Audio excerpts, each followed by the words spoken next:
Who am I having a conversation with? My old friend Jim Sosnin. I've known Jim for years and years, and now, even though I don't live in Australia, we both like to go bushwalking, so we regularly go for a walk in the bush somewhere. Okay, how come you were at La Trobe? I started out doing a electronics course at Melbourne Uni, and then after I finished, I saw an ad where an electronics technician was needed to help with the new electronic music studio at Melbourne Uni, part of the uni or part of the Conservatorium of Music, or both, I'm not sure which. It was a bit vague, the distinction. And Keith Humble was one of the people that was there, not all the time, because he was 6 months away in the States and 6 months in Australia. I got to know Keith after I had this position for a while, and then Keith decided to start his own music department at La Trobe University, and he invited me along to help with the technical aspects of getting things like a recording studio and electronic analog synthesis studio, things like that going. And what did you have at Melbourne then, when you were working there? At Melbourne we had various EMS synthesizers, a couple of VCS3s, and also the big one, the Synthi 100. And I remember when it first arrived, Tristram Carey, one of the EMS crowd, arrived with it to help commission it, and so I got to know Tristram reasonably well when we worked together on getting rid of bugs and electronic faults and so on in the Synthi 100, but it finally was all working fine. And so I was there for a year or two, I can't remember, at Melbourne Uni, looking after all these electronic modules and devices. There were other things there, like a multi-track recorder and mixer. So I was looking after all that, and also helping students and staff when they needed to use the equipment. Okay, what year was this? It would have been early to mid-70s, like 1973, 74. And when did Keith decide to make a new music department? About 1975, I think. Mm. You know, give or take a year, I can't remember exactly, but something like that. So it was a fair old while ago now. Yeah, well, time does pass. And I came to La Trobe in 1978, by which time they'd had a whole cohort graduate. That means, yes, the department must have started in 75 then. I think so, yeah. Okay. That's my understanding anyway. When I got there, everything was in place. So tell me about the early incarnations of the electronic music side of La Trobe. We were in a building that was not really suited to any sort of music, let alone electronic music. It was later fixed up where we did have our own studio, and there was a lot of architectural and buildings work that happened to make all that possible. But in the early days, we were up on the 5th floor of a humanities building, both the 4th and 5th floors. In fact, I think we were spread between 2 different buildings, and so I was up on the 5th floor of the main building where our other labs and staff offices were. So we had what we called a composition lab, which had a lot of synthesis, and even in the early days, I think, some computer equipment in it. And then there was a recording studio, multi-track recording studio, and there was a tape lab. This was a room full of 2-track and I think a couple of 4-track tape recorders where students would come and experiment with all sorts of tape editing techniques, tape loop techniques, various musique concrète techniques to realise their own compositions. And every week we had tutorial sessions, and then in between those the students would have their own booked tape lab times where they'd come in and actually put into practice the things that we'd been demonstrating, like how to edit tape, how to make a tape loop. We had a variable speed tape player as well that would run loops. Yeah, the little silver things, I recall. Yeah. Actually, I built that. It was a homemade job. This was before the days of serious OH&S, so you could bring in homemade equipment and set it up in the lab, and it was okay for students to use it. It'd be unheard of these days, of course. I don't know what the insurance would do if anyone got an electric shock or something like that. Oh, that couldn't happen.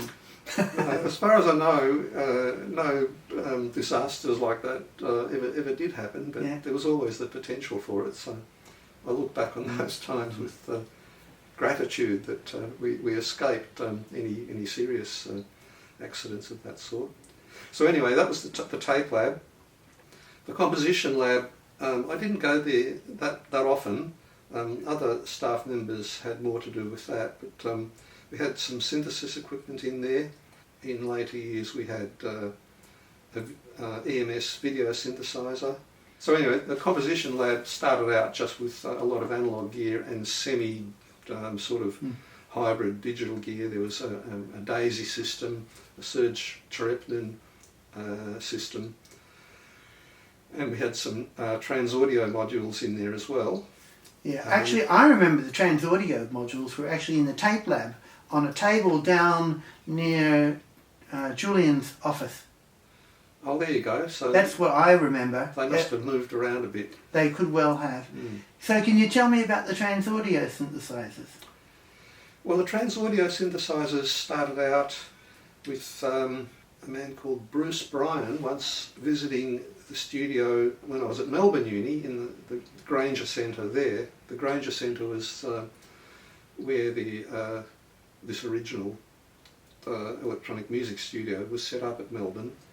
It's now the Granger Museum. It's still going, but it was designed and built in Percy Granger's time. Anyway, Bruce Bryan came and started playing with the equipment and talking to me, and turned out he was an electronics engineer and was very much interested in starting a company that would build synthesizers in Australia. So he asked me if I'd like to join him in that effort, and rather than build the sorts of things that had keyboards like the Moog synthesizers that were around at that time, we decided that the EMS type idea, where you didn't necessarily want to play on a keyboard and control things that way, but more the idea that different modules should control each other.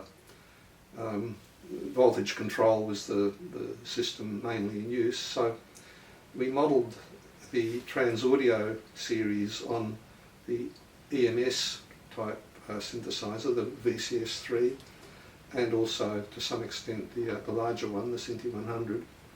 And Bruce designed most of the circuitry and circuit boards, and even the enclosures that were built out of particular reconfigurable modules to make it easy to make prototypes and short run production.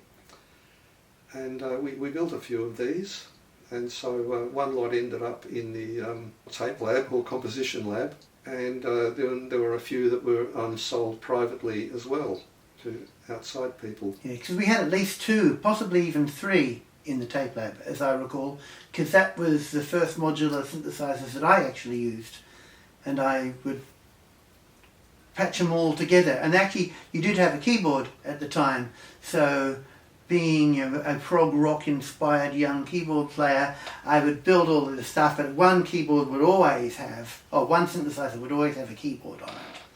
Okay, yes. See, I've forgotten the keyboard, so thanks for reminding me. Yeah, the keyboard was not meant to be a primary method of control, and that's why it was not an attached thing, but something you could plug in and use separately.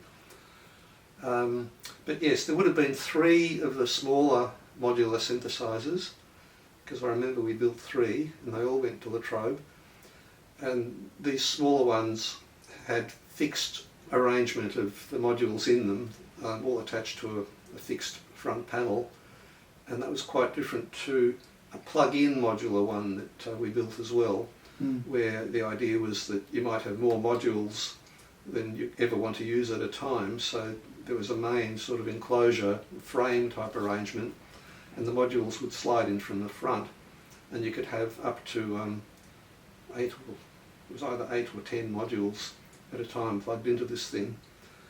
And you might want to have, for one particular experiment or composition that you're working on, you might need, say, 4 oscillators and 2 filters, and for another one you might need more filters and less oscillators. It was that sort of idea where you could plug things together in different ways. And this was a sort of idea that really only needed to be in existence for a short while, because the modules were so big, the electronics was so big. After a few years, electronics was shrunk down so that really you could put a lot more into a small space. So I don't think we ever built any more of those plug-in modular synthesizers at all. That was just the one and only. And what year was all this happening approximately? It would have been in the early days, because I think we started when I was still at Melbourne Uni, which would have been 1973, I think, or 74, and then we finished the first lot of modules, like the ones from the Trobe, when I was already at La Trobe, so that would have been 74, perhaps 75, around about that time. Yeah, so they were already a few years old by the time I got to them. They would have been, yes, yeah. But and they were very much modelled on the EMS type architecture, but everything was done with patch cables. Patch cords instead of patch pins, and yeah. a patch board, matrix board. Yeah. Can we see these still? You can. They were rescued from a dumpster after the music department closed in the late 1990s. A lot of the equipment was just thrown out, but fortunately one of the ex-students happened to see all this stuff in a big bin outside the building and rescued some of the synthesizer things, and they ended up as part of the collection at MES.